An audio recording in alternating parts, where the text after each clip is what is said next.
ಶಿಕ್ಷೆಯನ್ನು ಕಮ್ಮಿ ಮಾಡೋದಾಗಲಿ, ಆಚೆಗೆ ಬಿಡೋದಾಗಲಿ, ಸನ್ನತೆ ಆಧಾರದ ಮೇಲೆ ಬಿಡೋದಾಗಲಿ, ಇನ್ನೆಲ್ಲವೂ ಕೂಡ ಕೋರ್ಟ್ ಬರಲ್ಲ. ಇನ್ನೆಲ್ಲವೂ ಕೂಡ ಸರ್ಕಾರ ಆ ಒಂದು ಇದರಲ್ಲಿ ನೋಡ್ತಾರೆ. ಸೊ ನೋಡಬೇಕು, ನಾಳೆ ದಿನ ಅವ್ರ ಸರ್ಕಾರ ಬಂದಾಗ ಮುಂದಿನ ಒಂದಿಷ್ಟು ದಿನ ಮಿನಿಮಮ್ ಇದು ಮಾಡಿ ಏನಾಗುತ್ತೋ ಆ ರೀತಿ ಏನಾದರೂ ಬರುವಂಥ ಚರ್ಚಿಸಿದವ ನೋಡಬೇಕಾಗುತ್ತೆ ಅಂಥದ್ದು ಒಂದು. ಎಲ್ಲ ಒಂದು ಕಡೆ ಪಬ್ಲಿಕ್ ಪ್ರಾಸಿಕ್ಯೂಟರ್ ಅವರು ಅವರಿಗೆ ಹ್ಯಾಂಗಿಂಗ್ ಸೆಂಟೆನ್ಸ್ ಬಗ್ಗೆ ವಾದ ಮಾಡಿಲ್ಲ ಅಂತ ಹೇಳುವಂಥ ಮಾಹಿತಿ, ಅಂದರೆ ಅದು ಬೇಡ ಅಂತ ಹೇಳಿ ಒಂದು ಮಾಹಿತಿ ಬಂತು. ಸೊ ಹಾಗಾಗಿ ಈ ಎರಡವನ್ನು ಆಲಿಸಿದ ಮೇಲೆ ನ್ಯಾಯಾಲಯವು 10 ವರ್ಷನೋ 5 ವರ್ಷನೋ 3 ವರ್ಷ, ಕೆಲವು ಕೊಲೆ ಪ್ರಕರಣಗಳಲ್ಲಿ 7 ವರ್ಷ 8 ವರ್ಷ ಕೊಟ್ಟಿರ್ತಿದ್ದಾರೆ. ಆಲ್ಮೋಸ್ಟ್ 90% ಜೀವಾವಧಿ. ಆ ಶಿಕ್ಷೆಗೆ 302 ಅಂದರೆ ಬಿಸಾಕ್ತಾರೆ ಅಂದರೆ ಅದೇ ಆಗ್ತಾರೆ. ಸೊ ಈ ರೀತಿಯಾಗಿ ಕೋರ್ಟಲ್ಲಿ ನಡ್ಕೊಂಡು ಹೋಗುತ್ತೆ ಸರ್. ಓಕೆ ಸರ್, ಈಗ ಮುಂದಿನ ನಡೆ ಏನಾಗಿರ್ಬೋದು ಸರ್? ಅಥವಾ ಹೈಕೋರ್ಟ್ಗೆ ಹೋಗ್ತಾರಾ ಯಾವ ರೀತಿ ಸರ್? ಹೋಗಲೇಬೇಕಲ್ಲ, ಹೈಕೋರ್ಟ್ ಹೋಗಲೇಬೇಕು. ಅವ್ರಿಗಿರುವಂಥ ಕಾನೂನಿನ ಸೌಲಭ್ಯಗಳನ್ನೆಲ್ಲ ಅವರು ಉಪಯೋಗಿಸ್ಕೊತಾರೆ. ಹೈಕೋರ್ಟ್ ಹೋಗ್ತಾರೆ, ಬೇಲ್ಗೆ ಹಾಕ್ಕೊತಾರೆ, ಅದಕ್ಕೆ ಒಂದು ಜಡ್ಜ್ಮೆಂಟ್ ಕಾಪಿ ಇರುತ್ತೆ, ಆ ಕಾಪೀಸ್ಗಳ್ನ ಹಾಕ್ಕೊತಾರೆ. ಹೈಕೋರ್ಟ್ನಲ್ಲಿ ಬೇಲಿಗೆ ಅಪ್ಲೈ ಮಾಡ್ಕೊತಾರೆ. ಹೈಕೋರ್ಟು ಆ ಬೇಲ್ನ ತಿರಸ್ಕರಿಸ್ಬೋದು ಅಥವಾ ಪುರಸ್ಕರಿಸ್ಬೋದು, ಅದು ಹೈಕೋರ್ಟ್ ಬಿಟ್ಟಿರುವಂಥದ್ದು. ಅಲ್ಲಿ ಹೈಕೋರ್ಟಲ್ಲಿ ಏನಾದರೂ ಬೇಲ್ ರಿಜೆಕ್ಟ್ ಆಯಿತು ಅಂದರೆ ಸುಪ್ರೀಂ ಕೋರ್ಟ್ಗೆ ಹೋಗ್ತಾರೆ, ಅಲ್ಲಿ ಬೇಲ್ನ ತೊಗೊತಾರೆ. ತಮ್ಗೆ ಗೊತ್ತಿರೋ ಹಾಗೆ ಶುಭಾ ಕೇಸಲ್ಲಿ ಆಗಿರ್ಬೋದು, ಎಷ್ಟೋ ಕೊಲೆ ಕೇಸ್ಗಳಲ್ಲಿ ಬೇಲ್ ಆಗೋದು ಸರ್ವೇ ಸಾಮಾನ್ಯ. ಹೈಕೋರ್ಟ್ನಲ್ಲಿ ಅಥವಾ ಸುಪ್ರೀಂ ಕೋರ್ಟ್ನಲ್ಲಿ ಆಗೋದು ಸರ್ವೇ ಸಾಮಾನ್ಯ, ಅದೇನು ಇದಂತಲ್ಲ. ತಿರ್ಗಿ ಹೈಕೋರ್ಟ್ನಲ್ಲಿ ಇಲ್ಲಿ ಕೆಳಗಿನ ಆದೇಶವನ್ನು ಚಾಲೆಂಜ್ ಮಾಡ್ತಾರೆ. ಅದರ ಜೊತೆ ಇಲ್ಲ, ಅವರು ನಿರಪರಾಧಿ ಆಗಬೇಕು, ಅಪರಾಧಿ ಆಗೋಕ್ಕೆ ಸಾಧ್ಯವಿಲ್ಲ, ಅವ್ರು ತಪ್ಪೇ ಮಾಡಿಲ್ಲ, ಕೆಳಗಿನ ನ್ಯಾಯಾಲಯದಲ್ಲಿ ಏನೇನು ತಪ್ಪಾಗಿರುತ್ತೆ ಜಡ್ಜ್ಮೆಂಟ್ನಲ್ಲಿ ಅನ್ನೋದ್ರ ಬಗ್ಗೆ ವಾದ ಮಾಡ್ಕೊಂಡು ಹೋಗ್ತಾರೆ. ಆಮೇಲೆ ಕೋರ್ಟ್ ಅಲ್ಲೇ ಆದೇಶವನ್ನು ಪ್ರೊನೌನ್ಸ್ ಮಾಡುತ್ತೆ. ತಿರ್ಗಿ ಅಲ್ಲಿಂದ ಆಮೇಲೆ ಸುಪ್ರೀಂ ಕೋರ್ಟ್ಗೆ ಹೋಗಬೇಕಾಗುತ್ತೆ. ಈ ಥರ ಆಗ್ತವೆ ಸರ್. ಈಗ ಹೈಕೋರ್ಟಲ್ಲಿ ಸರ್ ಇಷ್ಟು ದಿನ ಅಂದರೆ ಈಗ 1-2 ವರ್ಷ ಹೋಯ್ತು ಅಂದ್ಕೊಡಿ ಸರ್. ಈಗ 1-2 ವರ್ಷ ಹೋದ್ಮೇಲೆ ಈಗ ನಿರಪರಾಧಿ ಅಂತ ಆದಮೇಲೆ ಏನಾದ್ರು ಅಂದರೆ ಈಗ ಈಗ ಈಗ ಕೆಳ ಕೋರ್ಟಲ್ಲಿ ಈ ರೀತಿ ಆಗಿರುತ್ತೆ, ಇಲ್ಲಿ ಬಂದಮೇಲೆ ಮತ್ತೆ ಬಿಡುಗಡೆ ಆಗೋ ಚಾನ್ಸಸ್ಗಳು ಎಷ್ಟು ಮಷ್ಟಿಗೆ ಇರುತ್ತೆ ಸರ್? ಎಷ್ಟು percentage? Almost it's very doubtful. ಕೊಲೆ ಪ್ರಕರಣಗಳಲ್ಲಿ ಅದು ಸ್ಪೆಷಲ್ ಕೋರ್ಟ್ನಲ್ಲಿ ಮಾಡಿರುವಂಥ ತೀರ್ಪುಗಳನ್ನು ಆಲ್ಮೋಸ್ಟ್ ಅದು ರಿವರ್ಸ್ ಆಗುತ್ತೆ, ಇದಾಗುತ್ತೆ ಅನ್ನೋಂಥದ್ದು ಭಾರಿ ತುಂಬ ಕಷ್ಟ ಇದೆ. ಯಾಕೆಂದರೆ ಅಲ್ಲಿ ಟ್ರಯಲ್ ಆಗಿರುತ್ತೆ, ಸಾಕ್ಷಿಗಳನ್ನು ವಿಚಾರಣೆಗಳು ಆಗಿರ್ತವೆ, ಸಾಕ್ಷಿಗಳ ಒಂದು ಮೇಲು ಇದರಲ್ಲಿ ಎಲ್ಲವನ್ನು ತಿಳ್ಕೊಂಡು ಆದೇಶವನ್ನು ಮಾಡಿರ್ತಾರೆ. ಅಷ್ಟು ಸುಲಭವಾಗಿ ಅವೆಲ್ಲ ರಿವರ್ಸ್ ಆಗಲ್ಲ. ರಿವರ್ಸ್ ಆಗುವಂಥ ಕೇಸ್ಗಳು ಯಾವುವು? ಎಲ್ಲ ಒಂದು ಕಡೆ ಸಾಕ್ಷಿಗಳು ಬಂದಿರಲ್ಲ ಕೋರ್ಟಿಗೆ, ಅಥವಾ ಡಿಫೆನ್ಸ್ ಎವಿಡೆನ್ಸ್ ಸರಿಯಾಗಿ ನಡೆದಿರಲ್ಲ, ಏನೋ ಒಂದು ಟೆಕ್ನಿಕಲಿ ತಪ್ಪುಗಳಾದಾಗ ಅಂಥದ್ದನ್ನು ಹೈಲೈಟ್ ಮಾಡಿ ಎಲ್ಲ ಒಂದು ಕಡೆ ಆಗ್ಬಿಡ್ತವೆ. ಇವಾಗ ಕೆಲವು ರೇಪ್ ಕೇಸ್ಗಳಲ್ಲಿ ಆಗ್ತಿದ್ವು, ಏನೋ ಕನ್ಸೆಂಟ್ ಇರ್ತದದು, ಈಕೆ ರೇಪ್ ಆಗಿದೆ ಅಂತ, ಇನ್ನೊಂದ್ಸಲಿ ಇಲ್ಲಿ ಕೆಳಗಡೆ ಆಗ್ಬಿಟ್ಟಿರುತ್ತೆ, ಮೇಲ್ಗಡೆ ಕೋರ್ಟ್ನಲ್ಲಿ ಕನ್ಸೆಂಟ್ ಇದೆಯಲ್ಲ ಅಂತೇಳಿ ಎಷ್ಟೋ ನೀವು ರೇಪ್ ಕೇಸ್ಗಳಲ್ಲಿ ನೋಡ್ಬೋದು ಬಿಡುಗಡೆ ಆಗಿಬಿಡ್ತಾರೆ. ಸೊ ಹಾಗಾಗಿ ಕೊಲೆ ಕೇಸ್ಗಳಲ್ಲಿ ಬಹಳ ಅಪರೂಪ ಅಪೀಲ್ಗಳಲ್ಲಿ ತಮಗೆ ಕೇಸು ಉಲ್ಟಾ ಆಗುವಂಥದ್ದು ಬಹಳ ಅಪರೂಪ. ಈಗ ಸರ್ ಹೈಕೋರ್ಟ್ ಹಾಕಿದ್ಮೇಲೆ ಅಂದರೆ 0 ಸ್ಟಾರ್ಟ್ ಆಗುತ್ತಾ ಮತ್ತೆ ಸರ್? ಏನಾದ್ರು ಯಾವ ರೀತಿ ಆಗುತ್ತೆ ಮತ್ತೆ ಸ್ಟಾರ್ಟಿಂಗ್? ಇಲ್ಲ, ಇಲ್ಲಿ ಇವಾಗ ಕೆಳಗಡೆ ನ್ಯಾಯಾಲಯದಲ್ಲಿ ಏನು ಜಡ್ಜ್ಮೆಂಟ್ ಕೊಟ್ಟಿದ್ದಾರೋ ಆ ಜಡ್ಜ್ಮೆಂಟಿನ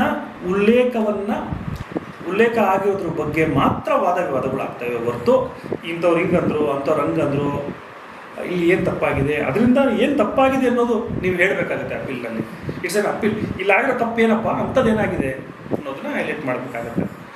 ಅದನ್ನು ಈ ರೀತಿ ನೋಡಿದಾರೋ ಆ ರೀತಿ ನೋಡಿದಾರೋ ಅನ್ನೋದ್ರ ಬಗ್ಗೆ ವಾದ ವಿವಾದಗಳಾಗ್ತವೆ. ಅದು ಬಿಟ್ಟು ಸಾಕ್ಷಿಗಳಾಗಲಿ ಇವರಾಗಲಿ ಯಾರೂ ಕೂಡ ಹೈಕೋರ್ಟ್ಗೆ ಮತ್ತೆ ಬರುವಂಥದ್ದಿಲ್ಲ, ಪೊಲೀಸರು ಬರೋ ಹಾಗಿಲ್ಲ.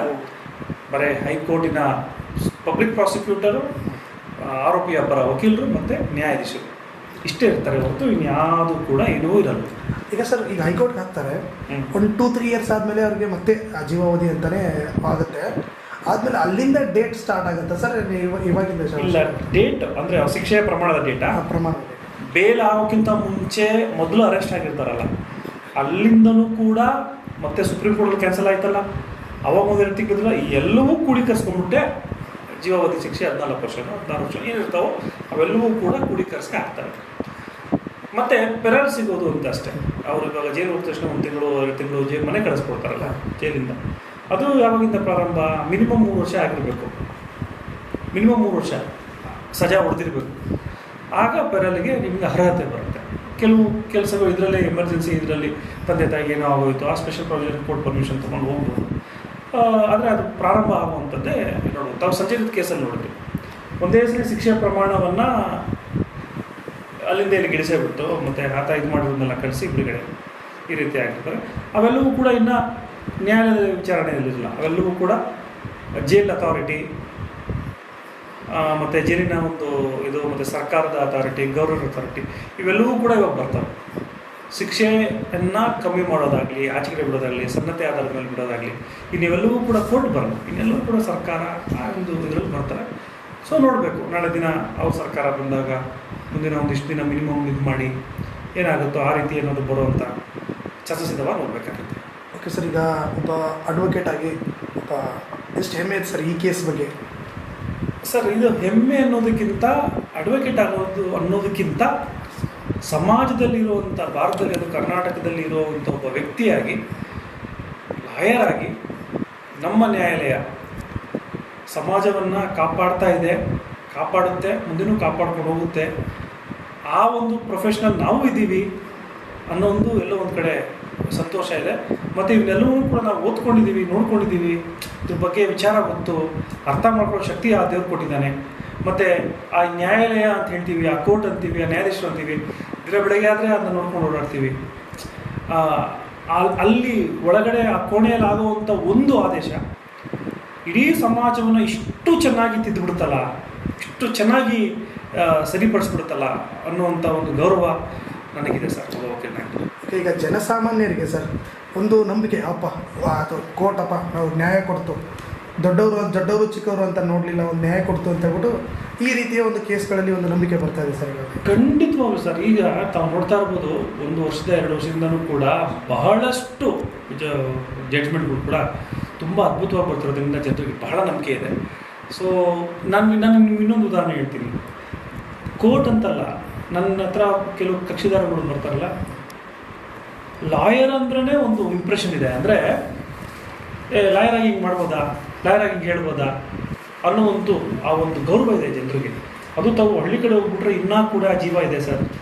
ಇವತ್ತು ಕೂಡ ಎಷ್ಟೋ ಹಳ್ಳಿ ಜನರು ಬರ್ತಾರಲ್ಲ, ಕೋರ್ಟ್ ಒಳಗಡೆ ಆಗಲಿ ಅಥವಾ ಲಾಯರ್ ಕಚೇರಿಗಳು ಆಗಲಿ ಚಪ್ಪಿನ ಬಿಚ್ಚಿಬಿಟ್ಟು ಬರೋದು ನಾನು ನೋಡಿದ್ದೀನಿ. ಸೊ ಹಾಗಾಗಿ ಇದನ್ನು ಸ್ಟ್ರಾಂಗು ಆಗಲೇ ಇದೆ. ಇದು ಹೇಗಿದೆಯೋ ಇನ್ನೂ ಬಲಿಷ್ಠವಾಗಲಿ ಅನ್ನೋದು ನನ್ನ ಒಂದು ಪ್ರಾರ್ಥನೆ ಸರ್.